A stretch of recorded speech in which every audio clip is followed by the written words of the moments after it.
Black people did not invent slavery in America. Black people did not invent the N word. Black people did not invent redlining or Jim Crow laws. So it is a bit laughable that Black people are being asked to explain and then help to solve this huge problem. Empathy, being curious, and also acknowledging people's experience, acknowledging their pain. Because sometimes when people are hurt, the person who hurt them may say, "Oh, we'll just get over that," or "That was a long time ago," or "Aren't you guys over that yet?" But I think that now we're at a space where people can say, "No, I want to hear about what it's like." Not everybody, but I think that even if the needle moves just a little bit, we're making process, we're making progress. I'm rolling now. What's going on, Stay in the Course podcast listeners? Sometimes when you put your vision out there, it may seem crazy. Hey, I'm excited because I get to sit face to face with my guests, and now you guys get to see me. Beautiful. I know we have some incredible interviews and guests that you don't want to miss out on. Welcome back to another episode of the Stay in the Course podcast. I'm your host, Jimmie Johnson. This show is a podcast where we get to meet some of the most influential thought leaders around the globe and hear their stories. My hope is that you're inspired, uplifted, and motivated to fulfill your purpose and make a difference on this earth. Today, I'm excited to have a power couple on the show that can speak directly into some of the issues that we are talking about in this nation. This interview is being recorded on Friday, June 12th, 2020. Just to give context, this is about 3 weeks after the death of George Floyd, African-American man who died while in police custody in Minneapolis, Minnesota. And so since then, there's just been a lot of talk about racism and injustice by police, but also conversation about diversity in the workplace, inclusion. And so today I have on two people I believe are qualified to talk in this particular subject. We have Dr. Aneika Simmons. She's a speaker, consultant, author, and professor at Sam Houston State University. There she teaches courses about leadership, organizational behavior, and human resources. We also have Anjuan Simmons. He's a technologist, and he's a technologist and a speaker, an international speaker at that, and focuses on software development, diversity, and leadership as well. Welcome to the Stay in the Course podcast. Hey, Jimmie, we're so happy to be here with you today. Yes. Thank you guys for being here. And you guys are in Houston, Texas. And how's everything there? It's hot. It's really, really hot. Sounds like Texas. I lived in Texas. I actually lived in Anjuan's hometown in Wichita Falls, Texas, right? That's right. I forgot about that. Really? Wow. Yep. Is that where you're from? Yep. Or? No, I'm not from Texas. I'm from Louisiana, but I worked in Texas as a news reporter, and I met Anjuan's brother before, met Anjuan as well. And so I know a little bit about your family in Wichita Falls, and it's glad to have you and your wife here with me on the podcast. Okay. Well, let's just jump into it. I know it's been a rough couple of weeks for African Americans all across the country, seeing the video of George Floyd, and we won't talk too much about the particular incident. But I know since that incident took place, there's just been a lot of conversation in our country about, one, racism, also police injustice, and then obviously now a conversation that's kind of spun out of all of that is diversity and inclusion. I know you both have, studied this, researched this, and have wrote things about this. And I felt like you guys were two people that can speak into this issue. So just first off, I just want people to get to know you a little bit better. So Anjuan, tell me a little bit about, obviously we know you're from Wichita Falls, Texas. We know you're a technologist. A little bit about your experience, how you got started in your career field. So I graduated from UT Austin with a degree in electrical engineering. And so I started out as a technology person, right? Studied a very technical degree. And I started working at Accenture actually right after I graduated. And that gave me exposure to management consulting, right? Not just engineering and building things, but the client side of doing technology, right?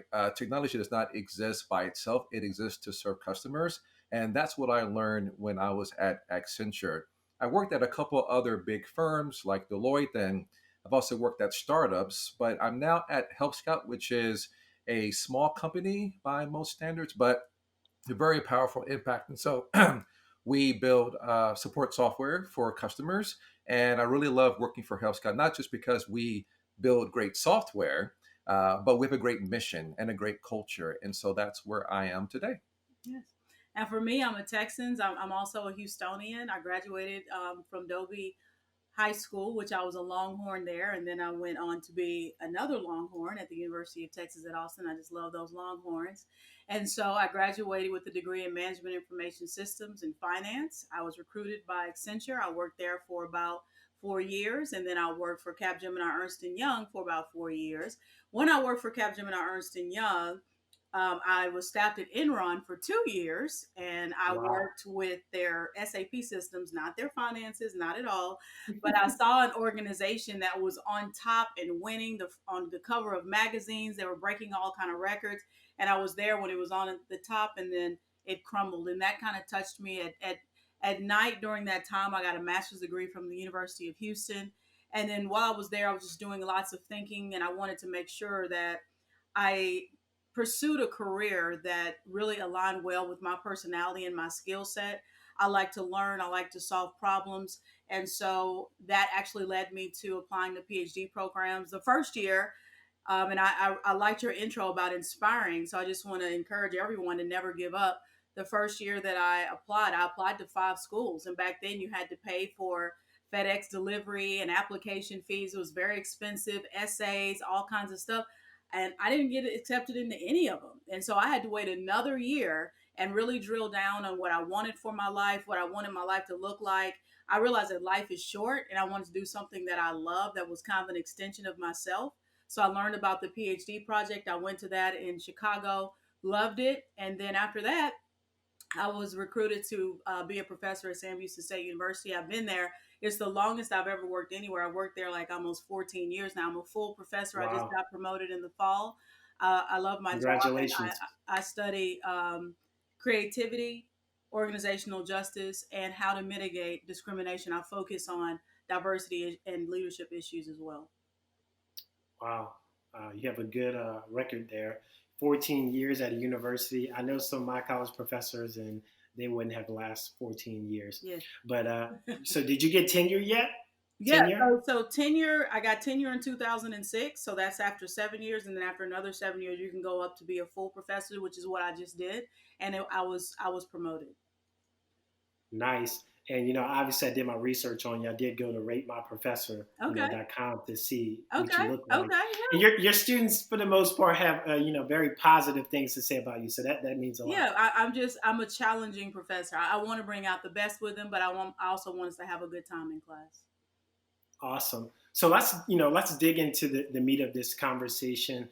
I see a lot of companies. Obviously, everyone's putting not everyone, but some companies putting out Black Lives Matter.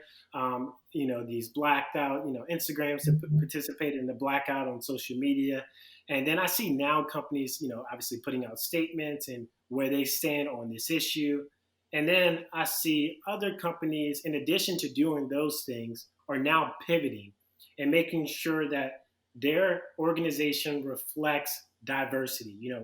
Making sure that there are people of color that are now represented, in facets of their industry. And so, for someone who studies and researches and pays attention to these different things, for you, Anjuan, being in tech, what does the tech industry look like? And how did it, obviously, Minority Tech, published in 2013, was a number of blog posts that you compiled together in addition to some other writings where you talked about this in particular of, I want to say, probably the lack of African Americans in the industry, right? That's right. And the sad reality is that the technology field has not come very far in the 7 years since I wrote that book. The technology industry is overwhelmingly of one demographic, and that is mostly white males. And I think that that's been something that has been true for a long time, but I think that's only in the past 5 years or so are people reckoning with that. And there are lots of challenges to that makeup of technology. One is the products and services that are created by technology companies aren't just being used by white males. And so if you have a user base and a customer base that is diverse, then to make your products and services align with those users, you really should have more people involved in making those products.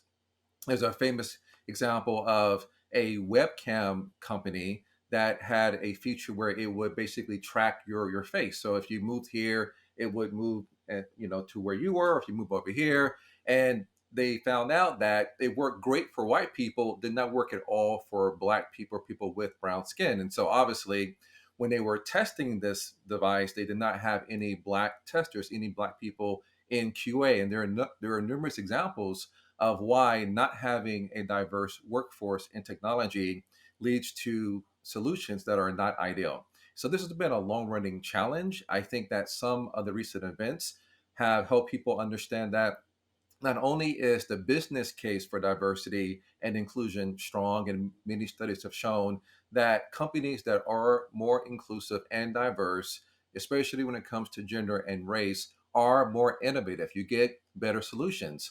But that also does not cover the moral aspect of this, and that is our country has a history of struggling with racism, of struggling with skin color, and what is the remedy for that?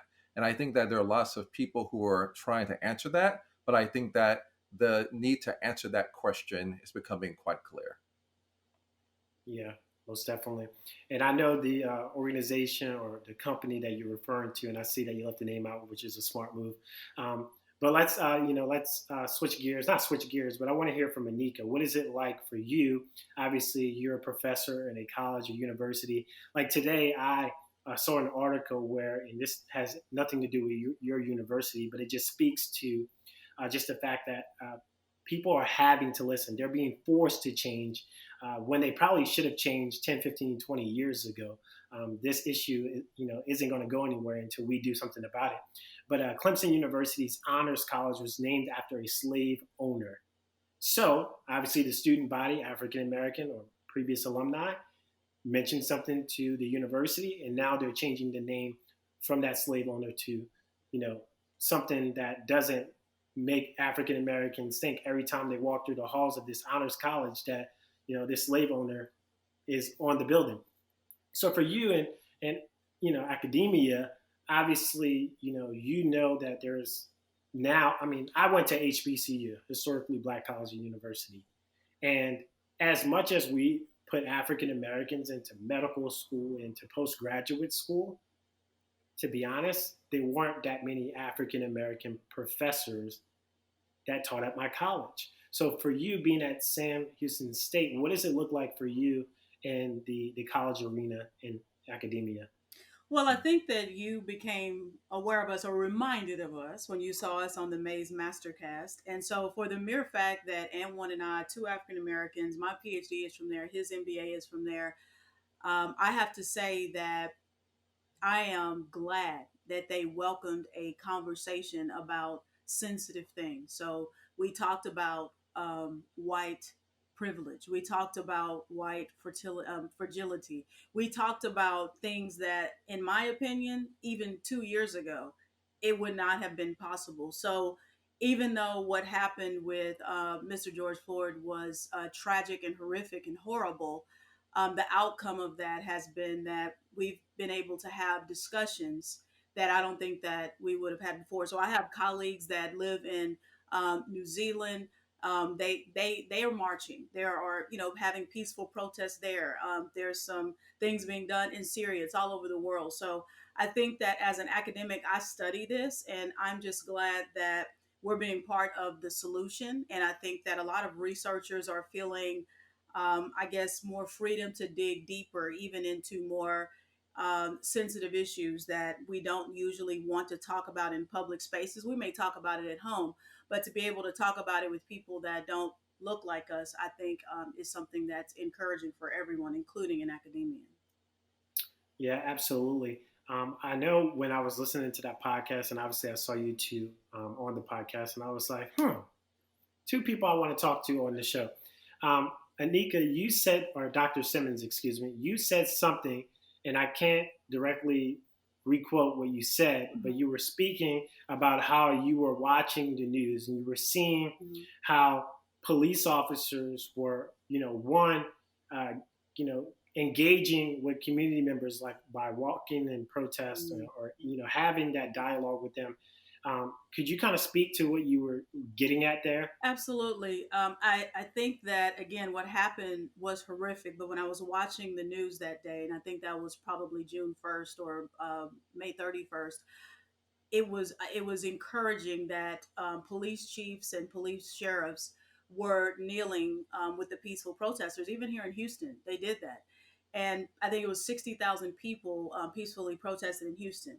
And I'm a proud Houstonian, so it was good to see that. But the thing about that was so powerful. Number one, I think one thing that we lack in society is empathy, and I think that they were showing empathy when they spoke. They spoke of being curious about the Black experience. So I can say that my husband and I have had many conversations via text, via phone calls, Zoom, with people that would have never asked us about the Black experience. And we've been not having to, we've had the opportunity to share with them that no, I don't want Anjuan to go out on walks alone by himself.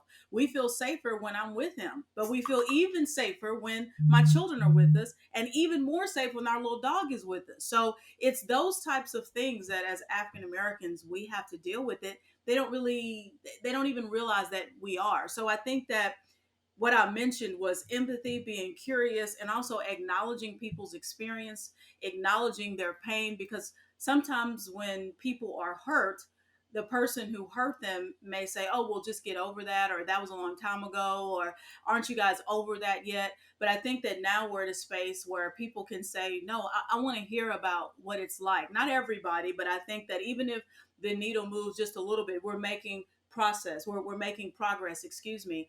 So the sheriffs doing that, I think, was a powerful move to say we're all in this together. And I want to mention that I liked when the space shuttle went up a couple weeks ago.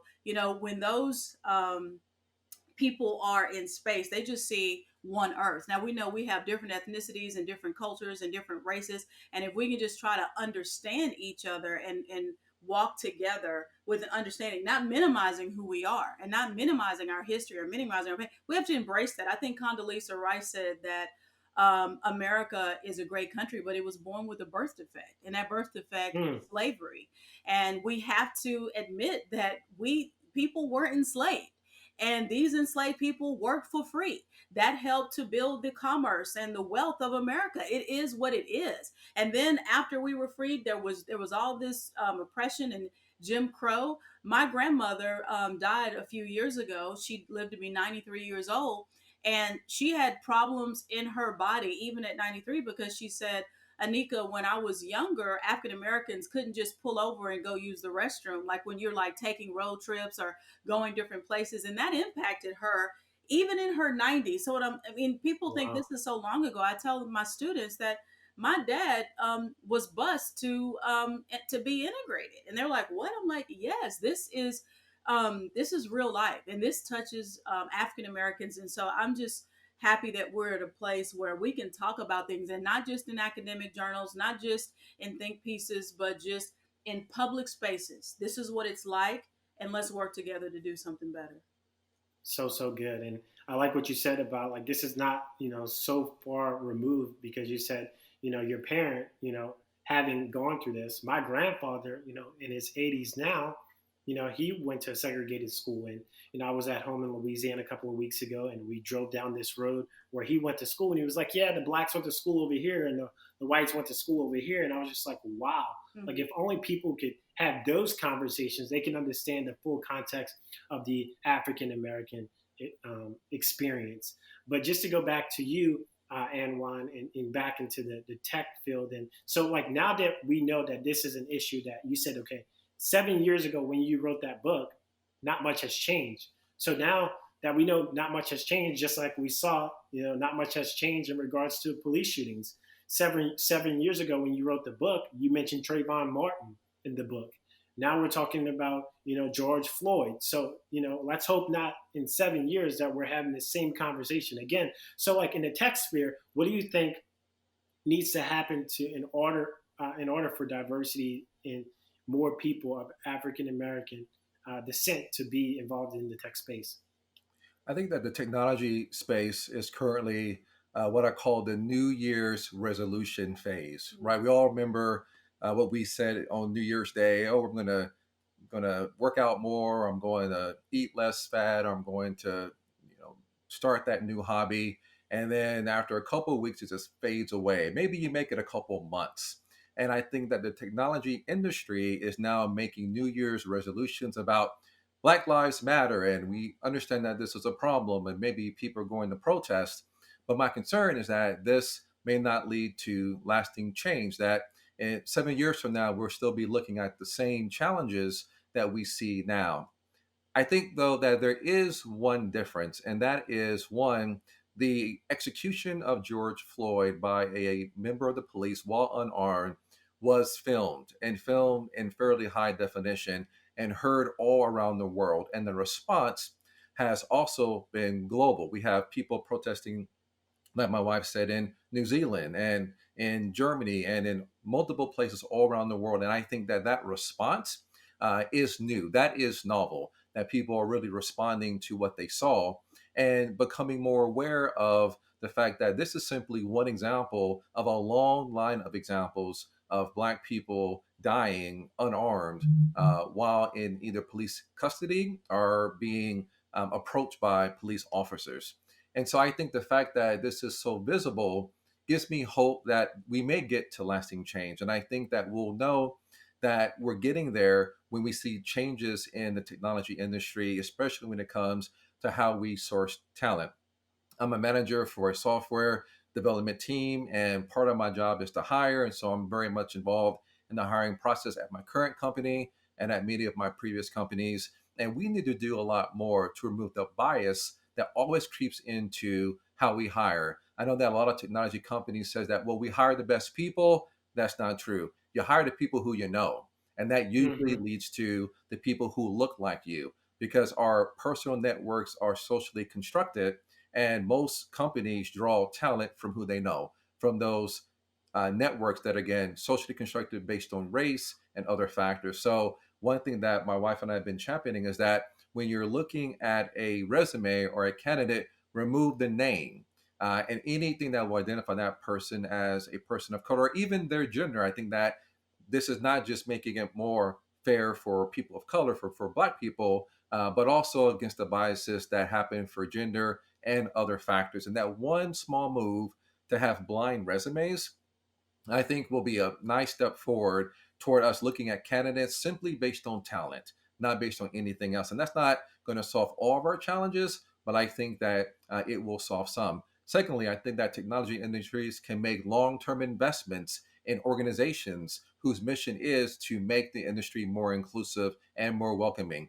I know the founder of Black Girls Code, Kimberly, and Kimberly created an organization that is fantastic and that has been fully based and and fully bases its purpose on getting Black girls into technology. And I think that Black Girls Code would be a great organization for industries to say, we're not just going to support you once or twice, we're going to become patrons of your organization, because we believe that bringing in those diverse perspectives is powerful, that bringing in those diverse points of view makes sense, and we're going to invest in that. We're going to make regular contributions on a weekly, monthly, maybe quarterly basis.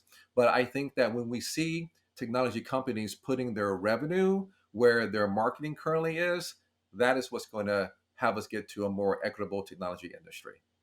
That's so good. And you kind of answered the question that I was going to have for you, but also spoke on a topic that I'm experiencing firsthand, is because, like, right now, I'm in a situation where I'm applying for jobs, and I know that particular news stations are looking for particular candidates. They may not say, hey, I'm looking for a Black reporter or a white reporter, but it's understood that, like, if you lost a white reporter, more than likely you're going to want to replace the white reporter with a white reporter, and vice versa. And so when I'm filling out these resumes and I'm seeing them asking me questions like, okay, what is your race? You don't have to put it, but I want to ask you anyway. So if it's not relevant, why be a question that's asked, And also your sex and military and all of this other stuff. And it's just like, it begs the question, like, are you basing, my qualifications, or is it based on my demographic? And so just something that, I even struggle with, knowing that I have the credentials to meet a certain job description. will that matter in the hiring process? So now that we know that there is an issue with diversity, obviously Anjuan said in tech, and then academics in some cases may be true, and then there are some cases where that's not true, depending on the university or the space that you work in. Now that we know this is an issue, how do we begin to address it? I know Anjuan spoke about investing into organizations like Black Girl Code, which I believe is an awesome organization as well. What are some other things that are practical things that people can do to make sure that when we look down the road, okay, we are making strides and progress in this Yeah, particular? I think one thing that I like to mention, and again, when you're younger, even for me anyway, you don't always know what's being done and the implications of it. But when I worked for Accenture, the primary schools that they recruited from were UT and Rice and A&M and what have you. And one of the partners there said, "Hey, we need to diversify our pool." And the way that he diversified the pool was that he included Prairie View A&M University into the schools that they just naturally went to.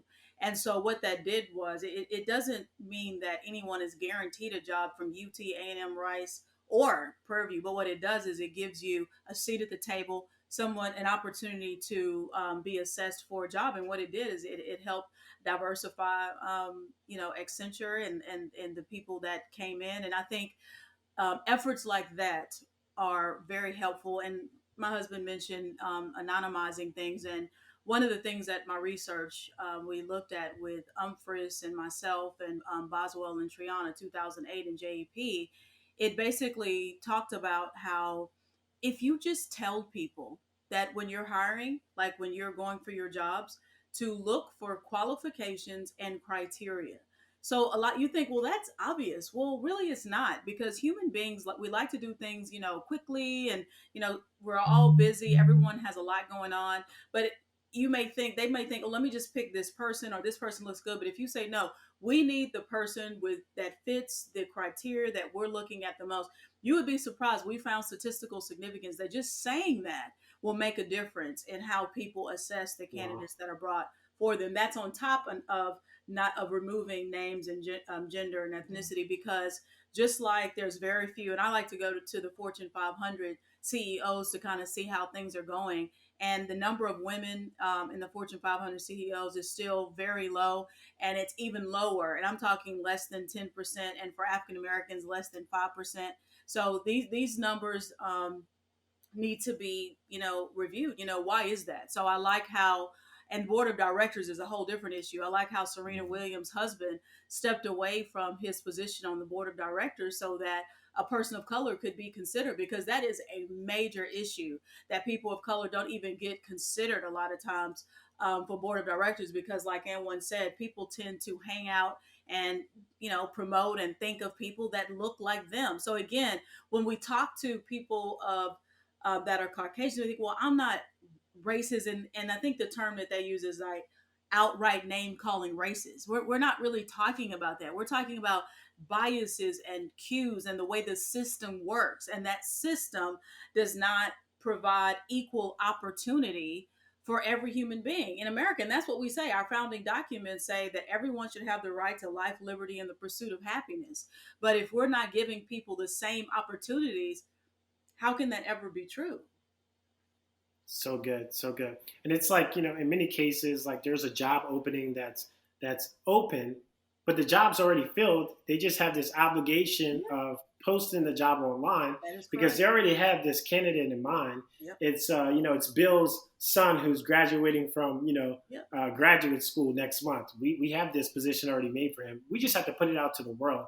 Yep. And so that's a challenge that African Americans have to overcome Yep. in hiring practices. And it's a sad reality, but it's something that we still deal with. Anjuan, there was one thing that you said that really stood out to me, and it's kind of off base from what I just was talking about. But you said racism isn't everywhere in the Black experience, but it could be anywhere, and that's the stressful part. And man, that right there hit home for me, because it's like we're not saying that everybody's racist, but we know that it can pop up in any place, in any situation. And how do we begin to grapple with that? I think that we have to have the willingness to talk about the unpleasant aspects of our history. The fact that blacks first were shipped to North America in 1619 in order to work for free, and that it wasn't until 1865, a long time later, that we were at least nominally emancipated. But then we had a century long period of Jim Crow, followed by segregation, and then finally, within, and let's just say the Civil Rights Act that was passed in the mid 60s was when we really got equal rights. So that's a huge period of time where we baked into the system a belief that black people were meant to be owned, not even really be human, and that our natural stance was to serve white people. I mean, that was the psychological terror that was put on black people for centuries in this country. And we have to understand that even if you were a slave owner and you had some sense that this person before you who had black skin was a human like you were, the propaganda of the day was very much against that. And we can go into historical articles which basically broke black people down into almost nothing more than as human as a household dog is today. And they had to do that because if you were going to brutalize someone for that person's entire lifetime and then take that person's children and brutalize them for centuries, then you had to disconnect what you were doing to this object from that person's humanity. And we don't really grapple with that at all. And I think that we have to reckon with that, and that the dehumanization of Black people did not end when the Emancipation Proclamation was declared. It continued to be, if not in the overall environment, in what we see in media, and what we see even in what we would consider to be news outlets. Um, it's really been in the hearts and minds of everyone in this country since its inception. So we have to grapple with that. That there is this ingrained view of Black people as being inferior. And so I think as we begin to grapple with that, we can see, as my wife said, that it's not just individual actions or individual use of racial slurs or attacking Black people, but it's the systematic nature of racism that in the structures that we have, whether that is cultural, whether that's political, whether that's in our justice system, that all those lift up the downtrodden nature of Black Americans. And so we have to grapple with that as well. And then once we understand that it's a system and not just people, because if you keep the view that it's all individuals, that you can say, well, I as an individual don't do any of that, it's easy to excuse yourself. But if you focus on the fact that it's a system, then we can all be involved in modifying that system to make it truly just. So good, so good. And I love earlier how Aneika spoke to the point of like, yeah, you guys are answering some questions from people, and like you can quickly. I know for African Americans, it's not like the first time we've had to explain to someone why we feel this way or why is this a big deal to us, and why are people protesting or rioting. But you said this is an opportunity to really educate someone else. Like we could be the people that say, well, I don't want to have to sit here and explain to another white person why African Americans are grappling with this issue. But you felt like it was necessary to do that because if you're just educating one person, that could impact an entire generation because of their kids and the people that they have relationships with. So I just wanted to bring that back because that was just something like sitting at the top of my head that I thought was important that you said in the beginning, because as we continue to have this conversation, it's one thing from social injustice to the racism part of it, but it's if you look at it, it really affects multiple. Like the one thing about this particular thing with George Floyd, it didn't just impact one segment. Like it literally just impacted everyone. It wasn't like just an incident that took place in Minneapolis and was their community's issue. It went from being that community's issue to being, okay, this is a US issue, to now it's the entire world having to look at this small, not small issue, but this little small thing that happened, not negating what took place. But this was just one particular incident. But there is something major that surrounding that one small incident that we all have to address. So I I just think I want to, think I think the thing about that, because I've actually had lots of conversations and people wonder, well, why is this different? For me, I think that it's different because it was this slow, methodical death of a man publicly, like my husband said, in high def. Because Rodney King, it was blurry. It was in high def. With Trayvon Martin, there was no video. There was audio, but there was no video. And what happened was he was handcuffed, so he was already detained. But Jimmie, I think it's because the normal things that can be said couldn't be said here. So a lot of times they say, well, it was dark, I couldn't see. Or I feared for my life. That's the reason why I shot. Or it was a split second decision. I just had to use my best judgment. So those normal things that are said when these tragic events happen, it wasn't there. And the mere fact that this man, had his hand in his pocket while another man is calling for his mother, and he is completely ignoring a crowd of people, I think just showed that he felt, whether it was true or not, it seems that he felt that the system would protect him. And so even if he did this with it being recorded, he was going to be okay because he knows the way this thing goes down. And that's why it just seemed he just felt the comfort level, the callousness to take a life is the reason to me that this is in London, it's in Syria, it's all over the world, because people saw this and they were like, "Oh no, this is completely inappropriate. We cannot be okay with this." yeah, absolutely. And just to kind of put a bow on this conversation, uh, I just would like to hear from both of you. What has it been like for you these, last week or last couple of weeks? I know you guys are the parents of 3 kids. I can't even imagine. And I want to say that your kids, are they teenagers at this point? Pretty much. So you have 3 Black teenagers, and you guys are highly educated folks. You're not any like just fly by night parents here, but you guys are educated and very smart and intelligent. Like, what are conversations that you guys are having with your children, and what does that look like? What I would say is that we did not wait until this event to begin having these conversations. And I really encourage people to not try to have like the talk, which is we're going to talk about race and then not have to deal with it ever again. This is an ongoing discussion that I think everyone, regardless of your race, needs to have. And when it comes to raising our children, we did not have the luxury of saying, okay, when they turn this age, then we're going to talk to them about race. They began to have experiences with their schoolmates that force us to be involved in helping them understand race. And there are kids are currently 14, almost 14. I'm sorry, our kids are 15, almost 14, and 12 right now. So that's why my wife said they're basically all teenagers, and they all, like, starting in second or third grade, they all had experiences where their race was before them. To give a quick example, my daughter, she was in maybe first or second grade, was asked to do a typical first or second grade activity, which is draw a picture of your family. To do a picture of obviously my wife and her brothers and myself. And then one of her white classmates looked at the picture, what she drew of me, and said, "Oh, you should have your dad be holding guns and have dead bodies around him, because that's what that white child was taught Black men are, that Black men are violent, that Black men are murderers." And so we had to have a parent teacher conversation. We had to talk to the parents of the child, and that became something that we eventually worked through. But no one wants to talk to their, school age child about that topic. And so we were forced to do it, but we've rolled this into regular ongoing discussions. And I really encourage all parents to say this has to be something that you work through, that you talk through over dinner, you talk through over the summer when you're on break, you talk through when everybody's together for Thanksgiving. Hopefully people can get together this Thanksgiving.